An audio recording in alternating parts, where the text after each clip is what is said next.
Good morning, everybody, and I want to thank the organisers, first of all, the University of Leeds and Polis, the school, for having me here and for the honour of being the opening speaker of this event. And my speech will not focus on Europe, actually. That's what I was told, that you want to get more of the global perspective on R2P. And I wanted to sort of start today by mentioning, if I could, very briefly, Joe Cox, who, of course, was a Yorkshire MP and was murdered not far from here on the 16th of June this year.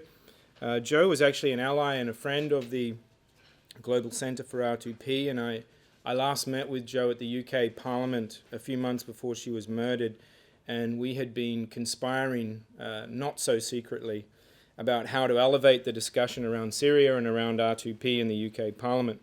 And she was obviously, as many people have said, a very warm, intelligent and compassionate person.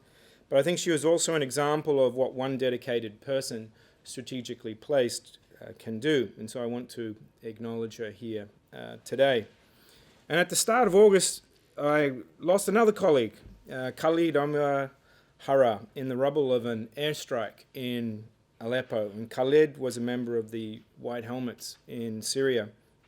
And I think Joe and Khalid join a disturbingly long list of individuals, humanitarian workers and human rights activists, who have given their lives this year in numerous conflicts. And I mention this not because I want to start off by depressing everybody, but because I want to emphasize that these are troubling and dangerous times, and that people and the humanitarian and human rights principles that we hold dear are under attack. And on one level, we are engaged in a political battle of ideas. But the stakes in this battle are high, and the consequences of failure are immense, especially for those vulnerable civilians who face the threat of mass atrocities. So, on the 11th of July last year, I was actually in Srebrenica, and 20 years earlier to the day, Bosnian Serb militias were systematically separating and then executing more than 8,000 men and boys who were taking refuge in this UN safe area. Srebrenica was, as I'm sure everyone here knows, the worst massacre to take place in Europe since the Second World War. It was a case of genocide. That's not an emotional opinion. That's a legal fact that has been confirmed by the International Criminal Court for the former Yugoslavia in numerous cases against the perpetrators and at the International Court of Justice. Now, mass graves, as you probably know, are still being uncovered, and each year the relatives of the victims turn up to participate in a reburial ceremony in the Srebrenica Podikari graveyard. Last year when I was there were 136 coffins. So because of my organization's work, particularly with the UN Security Council, I was invited to Bosnia for the 20th commemoration, and afterwards I was invited by one of the families to participate in the reburial of their relative. And the tradition in Bosnia is to bury the coffins shallow and for people to sort of heap dirt on top and make a sort of burial mound over the coffin. And let me tell you, when you are kneeling on the ground in Srebrenica, placing handfuls of dirt on the grave of somebody who was killed because of disputes over border and identity, and because the UN failed them, then you think about how far we have come and about how far we still have to go to protect human rights and prevent mass atrocity crimes in the world today. So, let's rewind a bit if we can. Given that this is a conference on R2P, I assume I don't need to go into too much detail about what R2P is and what it is not, but some key points, I guess. The responsibility to protect, known most commonly by its annoyingly cute UN abbreviation of R2P, was unanimously adopted at the UN World Summit in 2005, as you all know, the largest gathering of heads of state and government in human history. And even though it features in just 2 paragraphs, or actually 3 paragraphs of the 40-page outcome document, historian Martin Gilbert, of course, famously described it as the most significant adjustment to national sovereignty in 360 years. Now, journalistic hyperbole aside, R2P, I think, represented a historic shift from the politics of non-intervention to the politics of non-indifference with regard to mass atrocity crimes. And at its heart, I think despite all the complexities that have been given to it and so forth, at its heart, R2P is very simple. It's about 4 crimes and 3 pillars. R2P's core idea, of course, is that all governments have an obligation to protect their citizens from 4 mass atrocity crimes: genocide, war crimes, ethnic cleansing, crimes against humanity. And the responsibility to protect them from those crimes, of course, falls first and foremost upon their sovereign government. That's pillar 1. Secondly, the international community, of course, has an obligation to assist any state that's struggling to uphold that responsibility. That's pillar 2. And finally, if a government proves manifestly unwilling or unable to exercise its responsibility to protect, the world community is obligated to act, including, as a last resort, the possible deployment of military force under Chapter 7 of the UN Charter, pillar 3. And I want to emphasize here, it is not a right to intervene, but a responsibility to protect. And the distinction between those two things, I think, is not diplomatic artifice. After the 1994 Rwandan genocide and the genocide in 1995 at Srebrenica, the international community, I think, was resolved to never again be a passive spectator to mass murder.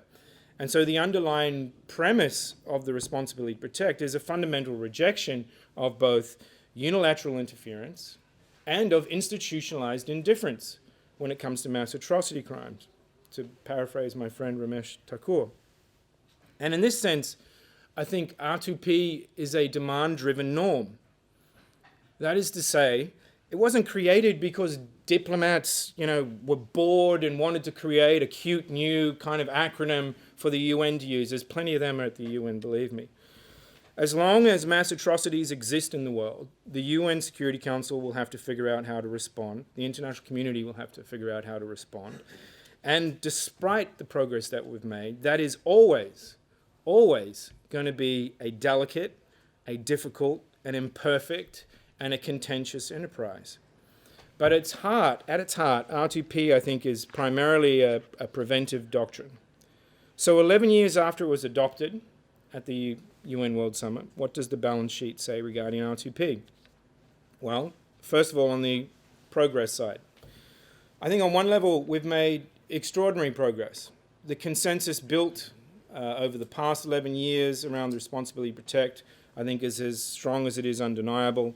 Institutionally, more than a quarter of UN member states, for example, have appointed a national R2P focal point and joined the global network of R2P focal points, which is the largest government network dedicated to preventing mass atrocities, with the focus on what can be done domestically and regionally to implement policies to that end.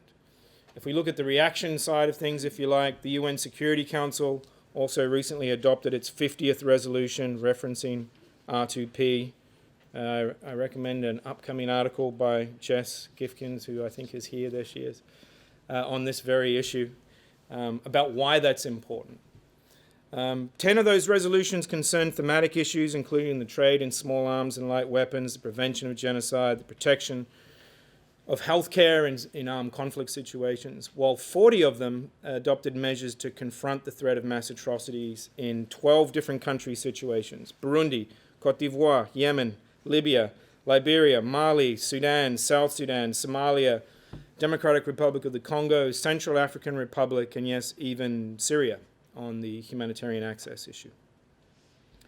It's also worth keeping in mind that because of these resolutions, R2P and the protection of civilian features in the mandates of 10 out of 16 current UN peacekeeping operations. And those operations involve 90% of the 100,000 peacekeepers currently on active duty.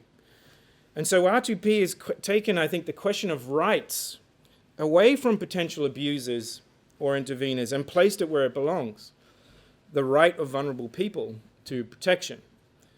To shift focus a little bit, at the Human Rights Council, we similarly see that R2P has been invoked in nearly 20 resolutions and the findings of several of its commissions of inquiry.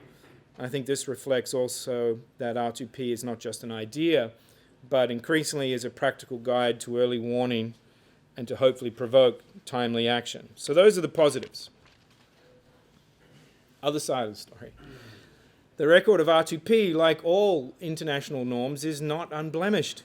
And in this context, let me just say a few brief words about the weary controversy surrounding the 2011 intervention in Libya.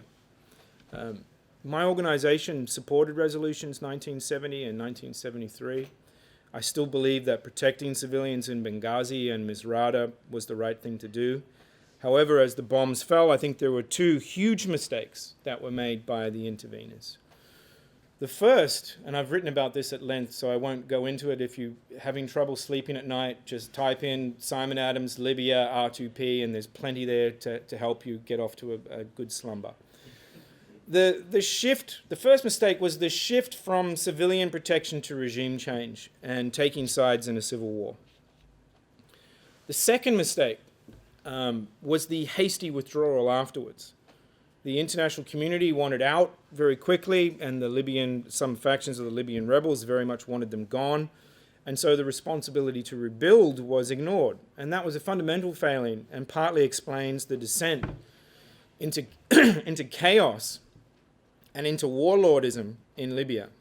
Libya needed a kind of East Timor-style exercise in state building and in transition, and instead it got UN light in the aftermath of the conflict. And this latter point was actually made very powerfully by the Libyan ambassador to the UN at a recent UN dialogue on R2P that Gillian and myself were at.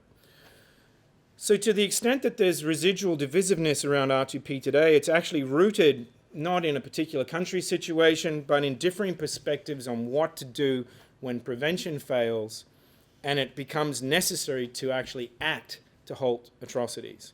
And although military intervention is the rarest measure that is part of R2P, it remains the most controversial, which is good. The use of force should always be a measure of last resort and must be taken within the parameters of the UN Charter and with respect to prudential criteria. But we should recall, as I said earlier, that there are currently over 100,000 UN peacekeepers deployed today with a mandate to use force to protect civilians from mass atrocities. And the presence of blue helmets in Darfur, in Central African Republic and elsewhere can actually literally mean the difference between life and death for some of the world's most vulnerable people. And we should also be clear that the use of force is what helped protect Yazidis on Mount Sinjar from the genocide perpetrated by ISIS. It is through the use of force that states in the Lake Chad Basin are liberating villages from Boko Haram. And through the UN Security Council authorized Force Intervention Brigade, MONUSCO was able to assist the DRC government in protecting its population from crimes perpetrated by M23 and by the FDLR. Now, I want to underline that none of those were perfect outcomes, none of them, but they all saved lives. So my response to those who focus on the negatives is this. It is to say that R2P is a political commitment made by member states, UN member states. People can fail to implement principles. Institutions can fail to uphold mandates. But as a principle, R2P does not possess independent agency. It can't implement itself. So there is not an idea, I don't think, that exists in the known universe that cannot be manipulated by governments if they put their mind to it. And R2P is not immune to political misuse. But that is not the point. The greatest challenge facing the responsibility to protect is not Libya or Syria or any single country situation. It is that the entire fabric of human rights and the international system is currently under attack. So I believe that the fundamental challenge of our times is this. There are currently 65 million people displaced by conflict, atrocities, and persecution, the greatest number since the Second World War, as was mentioned in the introductory comments.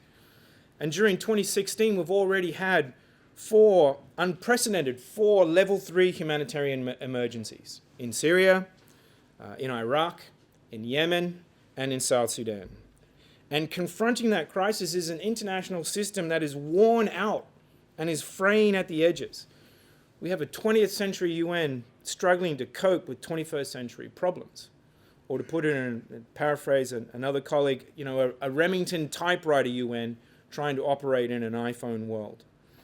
And there's been a general decline in interstate conflict since the end of the Cold War. But the number of high-intensity conflicts within states has increased noticeably since 2007. Over the past few years, we've seen the rise of non-state armed groups such as the so-called Islamic State and Boko Haram, who are fueling mass atrocity crimes in conflicts around the globe. And although few in number, governments, however, remain responsible for the vast majority of atrocity crimes. And let me just mention two very quick examples. One is Sudan. Now, despite 10 years and despite 61 UN Security Council resolutions, none of which has been properly implemented, atrocity crimes are ongoing in Sudan, committed largely by the government and by its proxies. Just 2 weeks ago, we have a very credible report from our colleagues at Amnesty International detailing the use of chemical weapons in Darfur. The other one is Yemen. Over 3,500 civilians have been killed, with the Saudi-led coalition responsible for twice as many deaths as any other forces in the country, many resulting from indiscriminate aerial attacks on civilian infrastructure, as well as the use of prohibited weaponry like cluster munitions. And arguably as much damage has been done in Yemen in just 1 year as has been inflicted on Syria in 5 years of war. Now, as we know, impunity begets impunity. The UN Security Council is bitterly divided, and it is struggling to cope in a climate of non-compliance with its resolutions and now almost routine violation of the foundations of international law. I believe, for example, just as a personal aside, I believe that one of the reasons why the president of Sudan felt his armed forces could get away with using chemical weapons during recent attacks that took place on 32 different villages in the Jebel Mara area of Darfur is because the forces of President Assad appear to have got away with doing so on a reasonably regular basis in Syria. So, the norms that protect our fundamental human rights and that bind our international community together, they do not live and die in isolation. They are interlocking, and they are mutually reinforcing. And if we want the UN to survive, we need stronger leadership in support of the values of humanitarianism, human rights, and international justice. So our inability, for example, to get the Security Council to overcome its divisions and to live up to its responsibilities with regard to Syria is the most deadly and painful failure of our time. So, what about when prevention fails? What about Syria? In Syria, we've seen every single pillar of international humanitarian and human rights law violated. Norms around torture, chemical weapons, destruction of religious sites, attacks on medical personnel, indiscriminate bombing of civilians, use of cluster munitions, and so on. The refugee crisis is now undermining the pillars of the Refugee Convention. Nothing is sacred, it appears nothing is safe. All sides in Syria have committed atrocities. There's been total impunity, and the 4 double vetoes of Russia and China, followed by, of course, the one Russia solo effort last weekend, have enabled the crimes of the regime, which only outstrip those of ISIS and some of the other armed groups, simply because the government has better weapons at its disposal to commit its atrocities. I was in the Vatican last year, or maybe it was early this year, and I met with, just as an aside again, as Gregory III. He's the patriarch of Antioch and all the East. He lives in Damascus and is responsible for Christians in that part of the world. And we had this very kind of interesting discussion. And he was talking about Christian communities in ISIS-controlled territory in Syria. And it was amazing because in his head, without reference to any piece of paper, he was able to mention the actual names of churches. So he would name a church and say, like this church, I can't remember the name, Sacred Mary something, has been there for 850 years, destroyed, gone. The Christian community then in that village, gone, dispersed, dead, not coming back. And he would say it again and again and again and again, like this list in his head of a history, a culture, and of people who are gone, who have been broken and dispersed in that part of the world. And I think Syria has been particularly difficult precisely because it raises issues of accountability and coercion to halt mass atrocities, which are matters that the UN Security Council has always struggled to address with undeviating and proximate determination. Syria has also exposed, I think, another fundamental debility in the UN system, namely the historical anachronism, of course, of 5 permanent UN Security Council members who can veto any attempt to stop mass atrocity crimes if doing so does not accord with their partisan interests. And 2 members have recently repeatedly shown their willingness to veto to prevent accountability for atrocities in Syria. So as such, the permanent members, excuse me, of the Security Council bear a special burden of responsibility for their failure to protect the Syrian people. And this is just one of the reasons why my organization and a number of other civil society partners, including our friends at Human Rights Watch and Amnesty International, are working closely with the ACT group to push for a code of conduct in mass atrocity situations.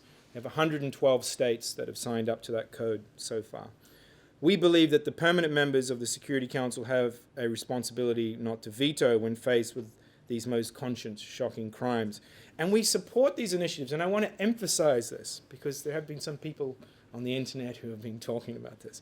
We support these initiatives not because we're naive and believe in unicorns and fairies, or that we believe that the entire UN Security Council will somehow divorce itself from partisan interests, but because we want to increase the political cost of a negative vote, especially a veto, in any one of these situations.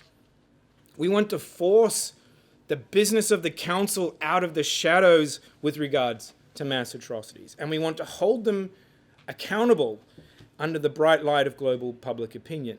And we want to reinforce the positive norms that should shape safe behavior. So overall, I think that the UN Security Council's failure to uphold its responsibility to protect the people of Syria is the greatest single diplomatic failure of our times. And I believe Aleppo will be, for this generation of world leaders, the UN and UN Security Council members, their Srebrenica, their Rwanda moment. What are they going to do? How are they going to handle this? And I think the judgment of history is going to be harsh, and it's going to be unforgiving, because Syria reveals just how deeply we need UN Security Council reform. So, in the final analysis, after 11 years and everything that has transpired, for better and for worse, where are we at? What does the balance sheet say regarding R2P? I think we've won the battle of ideas. We now have near universal acceptance of the abstract concept that all states have a responsibility to protect their populations from genocide, war crimes, ethnic cleansing, crimes against humanity. The discussion now is about implementation of the most appropriate measures and means, not whether a responsibility exists. And this is an enormous and historic change from just 2 decades ago. But a central challenge remains to keep closing that gap between words and deeds, between ideas and action. And in some ways, I think the situation in the Central African Republic is an example of both failure and of success with regard to R2P. Because we had plenty of early warning regarding the situation in the Central African Republic. Ourselves and many of our other civil society organizations were warning about this gathering storm that we could see in the Central African Republic. But when the crisis in the country degenerated into widespread mass atrocity crimes on the 5th of December 2013, the international response was at best uneven. You know, I've been telling the story, and I apologize if you heard it before, but I'll repeat it anyway. And it sounds like a joke, but it really wasn't. Which was, you know, we would do these bilaterals with ambassadors, permanent representatives who are on the UN Security Council, and I would go to them to talk about Central African Republic. This is when the crisis was developing. And I swear, if not for the name of the country, they wouldn't have been able to locate it on a map. There was just no knowledge about the country, about what was happening there, about its history, about the need to respond. The name of the country gave them a clue of where to start looking when I left the room on their map to try and find it. There's just no knowledge base. Not with all of them, but with many of them. Now, the world eventually responded to Central African Republic.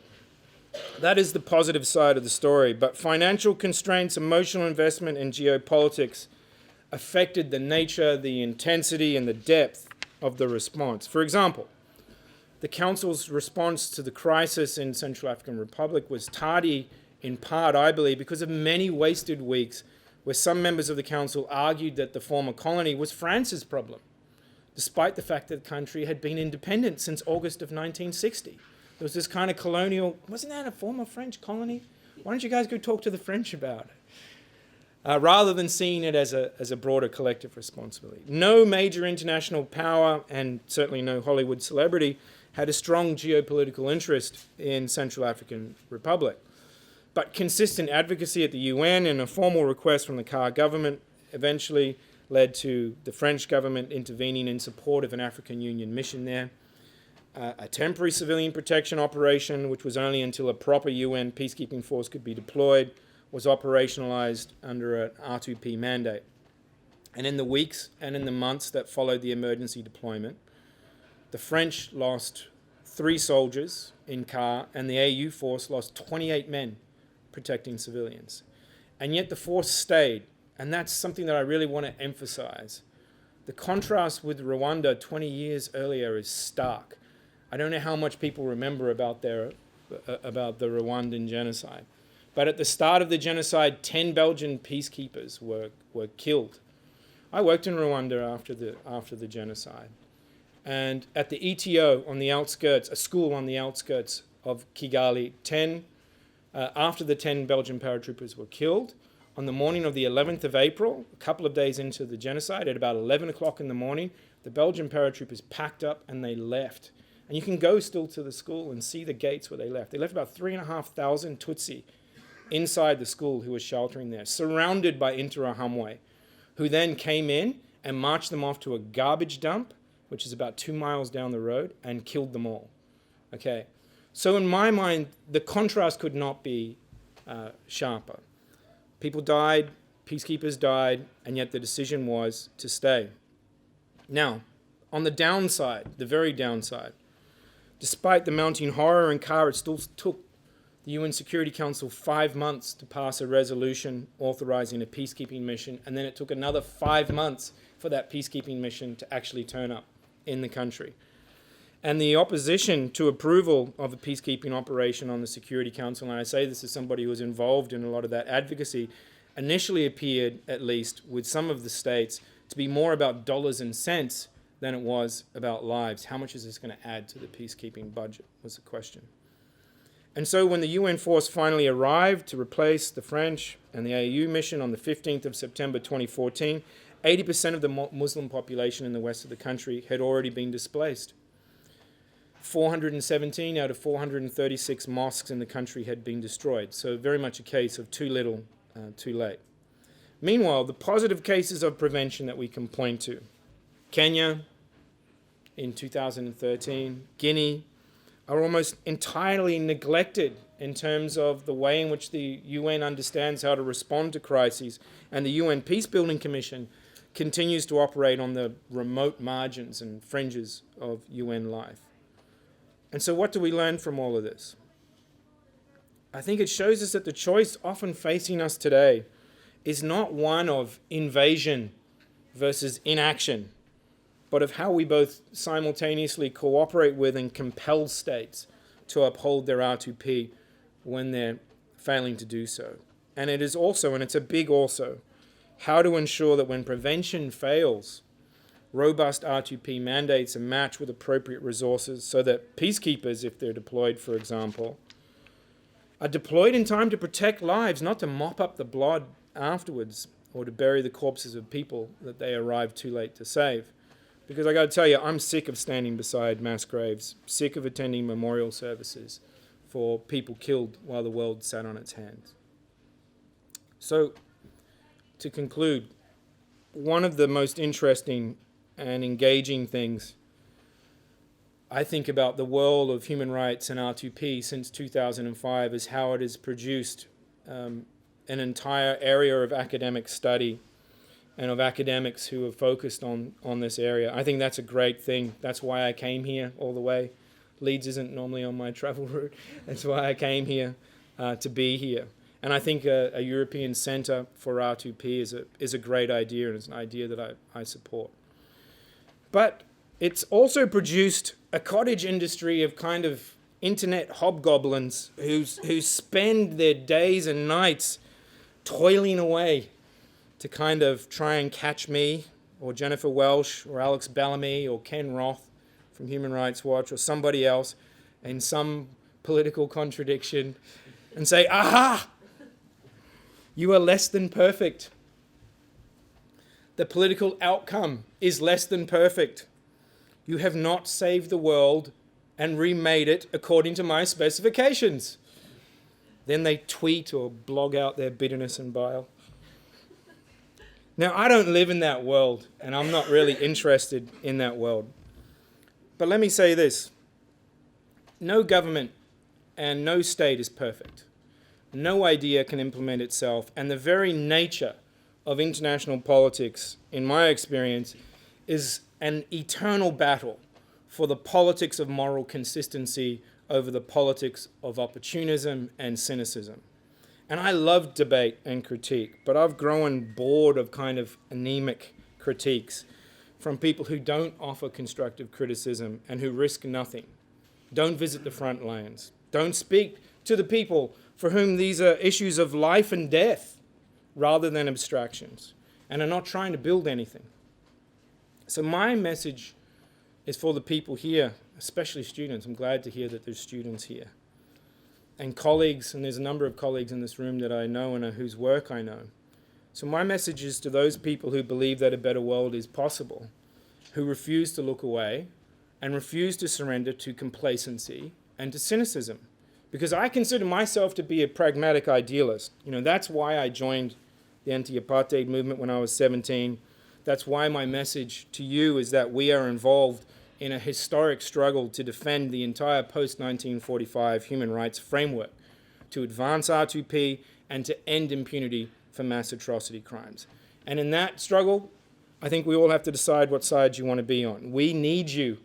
We need these academic areas of study. We need people who will raise their voices, who will sharpen their pens, who will be upstanders and activists. Finally, I just want to read you, if I could, a text message. I was going to read it on my phone, but it'll take me too long to do it, so I wrote it in here. It's a text message I got from a friend and colleague in Aleppo on the 24th of September, so when's that, a couple of weeks ago, in the midst of what was, up until that point, the worst day of Russian and Syrian government airstrikes on the city. And he wrote, and please excuse his broken English. I don't speak Arabic, so he writes to me in English. He wrote, "Aleppo is going to death. If the aircrafts keep targeting the city like today, we are all going to die. Please help us." So, to state the obvious, I am not from Aleppo, I'm not Syrian, I'm not Nigerian, I'm not a Rohingya Muslim from Burma, but crimes against humanity are called such because no matter where you are from, no matter who you are, these crimes diminish us all. They are literally an offense against our common humanity. They are a stain upon our collective conscience. The UN, as we all know, was formed in the shadow of Auschwitz and in the aftermath of a devastating world war. And historically, no issue has done more to undermine the credibility and the legitimacy of the UN than the failure to prevent genocide and other mass atrocity crimes. Pretty words don't save lives. But I'm an advocate of R2P, not because R2P is a cute abbreviation or diplomatic affectation, but because it remains the most effective international tool we have to mobilize to prevent mass atrocities. Because 22 years after Rwanda, 21 years after Srebrenica, we are reminded that wherever and whenever people are targeted for their religion or for their lack of religion, for their ethnicity or their race, for their sexual orientation or for their political allegiances, then one hears not only a deadly echo of the past, but a disturbing portent of the future. From Syria to South Sudan, or from Burma to Burundi, those who incite and those who commit mass atrocities would like nothing better than to return to the world of unrestricted impunity. And our job, I believe, is to stop that from happening. I think we've made real progress, as I mentioned, but our collective attempts to advance R2P and to strengthen international justice are going to be decades, not days, in the making. There's going to continue to be disappointments, defeats, and incongruities. But the fate of the besieged residents of Aleppo, of Yazidi women and girls enslaved by ISIS, of the Chibok schoolgirls, of persecuted Rohingya and the rest of us, I believe are entwined. And it's up to us, it's up to our governments, and it's up to the UN to consistently uphold their responsibility to protect and to act whenever and wherever people face the threat of barrel bombs, the machete, or the mass grave. Each situation is unique, but indifference to mass atrocities is no longer an option, and that means that inaction should not be either. Thank you.